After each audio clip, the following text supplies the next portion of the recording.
The message came on a quiet Tuesday evening. I was sitting by my apartment window, watching the city lights flicker to life one by one, a cup of tea growing cold in my hands. It had been a long day, meetings, deadlines, responsibilities, the kind of life I had once dreamed of when I was desperate to escape. My phone buzzed. I didn't think much of it at first. Probably work, maybe a friend, but when I glanced at the screen, my chest tightened. Mom. I hadn't seen her name light up my phone in years. Not after everything. Not after the silence that followed the day I left. For a moment I just stared at it. My thumb hovered over the screen, hesitant, as if opening that message might somehow pull me back into a past I had worked so hard to leave behind. Still, I opened it. Thanksgiving dinner, family will be here. You should come. That was it. No how are you, no we miss you, no apology, just a command, disguised as an invitation. I let out a quiet breath I didn't realize I'd been holding, and set the phone down beside me. Outside, a car passed, its headlights briefly illuminating the room before fading into the distance. Just like every memory I tried to bury, or thought I had. I told myself I wouldn't go. It was simple, really. I had built a life far away from them, a life where I didn't have to feel small, where I didn't have to prove my worth every single day. I had a job I earned on my own, a home that was mine, and peace, fragile, but real. Going back would mean risking all of that. So I ignored the message, for one day. Then two, by the third day, it started to creep back into my thoughts. Not the message itself, but what it represented. A chance. Or maybe just the illusion of one. I hated that part of me, the part that still hoped. The part that wondered if, after all these years, something might have changed. That maybe, just maybe, they would look at me differently now. See me. A soft knock on my door broke my thoughts. It was my neighbor, Mrs. Khan, holding a plate covered in foil. I made too much, she said with a warm smile. You shouldn't spend every evening alone, Beta. I smiled back, grateful. Thank you. You didn't have to do that. But I wanted to, she replied gently, placing the plate in my hands. Family is important. Family? The word lingered long after she left. That night, I couldn't sleep. I lay in bed staring at the ceiling, memories playing like old films I couldn't turn off. Cold dinners, harsh words, the constant feeling of never being enough. I remembered standing in that house trying so hard to be seen, to be loved, and failing every time. So why was I even considering going back? Because no matter how far I had come, a part of me was still that person, still hoping for something that might never exist. By morning my decision was made. I picked up my phone and typed a short reply. I'll be there. The moment I hit send, a strange feeling settled in my chest. Not relief, not excitement, something heavier, like I had just opened a door that should have stayed closed. And deep down, I knew this was a mistake. The house hadn't changed. Not really. As I stood at the front door, my hand hovering just inches from the bell, it felt like time had frozen here. Like the last 5 years of my life had never happened. The same polished wood, the same perfectly trimmed hedges, the same quiet pressure in my chest that made it hard to breathe. I almost turned around. For a brief moment I actually considered it. Walking away, getting back in my car, pretending I never came. But then the door opened.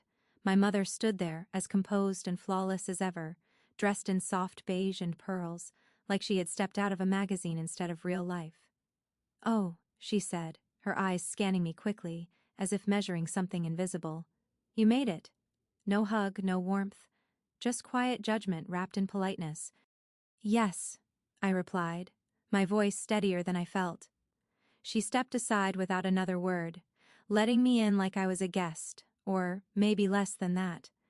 The smell of roasted turkey and spices filled the air, rich and inviting. Voices echoed from the dining room. Laughter, overlapping conversations, the clinking of glasses. It sounded happy, normal, something I had never quite experienced in this house. Everyone's already seated, my mother said as she walked ahead of me. Try not to make a scene. I almost laughed at that. Try not to make a scene, as if I had ever been the problem. As we reached the dining room, 14 faces turned toward me almost at once, some familiar, some not. Aunts, uncles, distant cousins, and strangers I had never met. Their eyes lingered, curious, assessing. For a second, no one spoke. And in that silence, I felt it again. That old, suffocating feeling of being out of place in a room I was supposed to belong in. My mother broke the silence. She smiled, bright, charming, practiced. "Everyone," she announced lightly, "this is the girl I told you about." There was a pause, just long enough for something in my chest to tighten, then she said it, "Our maid." The word didn't just land, it cut. For a split second my mind went blank, as if it refused to process what I had just heard. But then the reaction came. A few people chuckled, then more. Soft laughter spread across the table, awkward at first, then growing louder as people looked at each other for confirmation that it was okay to laugh. Because surely, this was a joke, right? I stood there frozen. My eyes flickered to my father. He didn't look at me. He simply leaned back in his chair, sipping his drink like this was just another ordinary moment, like I was just another insignificant detail.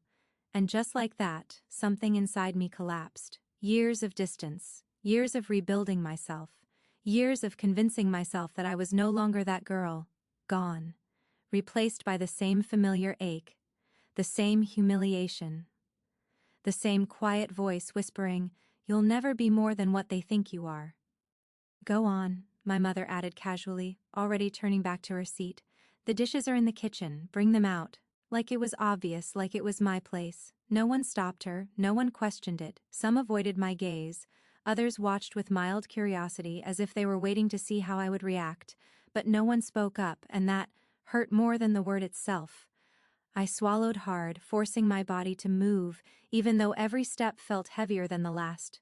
The kitchen looked exactly as I remembered it, spotless, cold, unforgiving. I gripped the edge of the counter, my knuckles turning white. For a moment, I let myself feel it, the anger, the humiliation, the betrayal. It burned quietly beneath the surface, stronger than anything I had felt in years. But then something else rose with it. Something steadier, something sharper. I straightened slowly, my reflection catching in the glass cabinet in front of me. I didn't look like the person they remembered. And maybe that was the point. I picked up the tray, took a deep breath, and turned back toward the dining room. Because this time, I wasn't going to stay silent. The tray felt heavier than it should have, not because of the dishes, but because of everything sitting beneath the surface. Every step I took back toward the dining room carried years of swallowed words, ignored pain, and quiet endurance. I paused just before entering. Their laughter had returned, soft at first, then louder, like nothing had happened, like I hadn't just been reduced to a joke. I stood there for a moment, unseen again, listening. "These days it's so hard to find good help," someone said. A few people chuckled. "I know," another voice added. "You're lucky to have someone young, they usually don't last long." More laughter. I felt something cold settle inside me, not anger, not yet. Something quieter, something controlled. I pushed the door open, the room didn't stop this time. Conversations continued, though a few glances flickered in my direction before quickly looking away. It was easier for them that way, pretending I was exactly what they'd been told. I walked to the table, placed the dishes down one by one, careful, precise. Like I had done it 100 times before. Maybe that's why it felt so familiar. Because in many ways, growing up in this house, I was never treated like a daughter. I was the one who cleaned up after guests, who stayed out of sight, who learned early that being invisible was safer than being seen. And yet somehow I had convinced myself that coming back would be different. That was my mistake. As I set the last dish down, I felt my mother's eyes on me. "Careful," she said lightly, though there was an edge beneath her tone. "Don't make a mess." A small comment, but it carried years of meaning. I nodded slightly, stepping back. And then I didn't leave. Instead, I stayed exactly where I was, watching, listening, learning, because for the first time, I wasn't reacting. I was observing. My aunt avoided looking at me, focusing too hard on her plate. One of the guests shifted uncomfortably, clearly unsure if what was happening was appropriate, but not uncomfortable enough to speak up. My father continued eating, calm and detached, like none of this involved him. And my mother? She smiled, laughed, played the perfect host. Like she always had, like everything was under control. That's when I realized something. This wasn't about me, not really. This was about them. About maintaining an image. About keeping their version of the story intact, even if it meant turning their own daughter into something less. The realization didn't break me, it freed me, because if this was all just a performance, then I didn't have to follow their script. A slow breath filled my lungs, the noise of the room faded, not completely but enough for me to hear my own thoughts clearly, enough for me to make a decision. I pulled out a chair. The sound of it scraping lightly against the floor cut through the conversation like a knife. One by one, voices trailed off, heads turned. Confusion flickered across faces. I could feel it, the shift. The moment where something unexpected begins. My mother's smile faltered just slightly. "What are you doing?" she asked, her voice still calm but tighter now. I met her gaze for the first time that night. I didn't look away, and without rushing, without hesitation, I sat down, right there, at the table where I was never meant to belong. The silence that followed was different this time. Heavier, uncertain. 14 people watching, waiting. No laughter now, no whispers, just anticipation. They were starting to realize. Something wasn't going according to plan.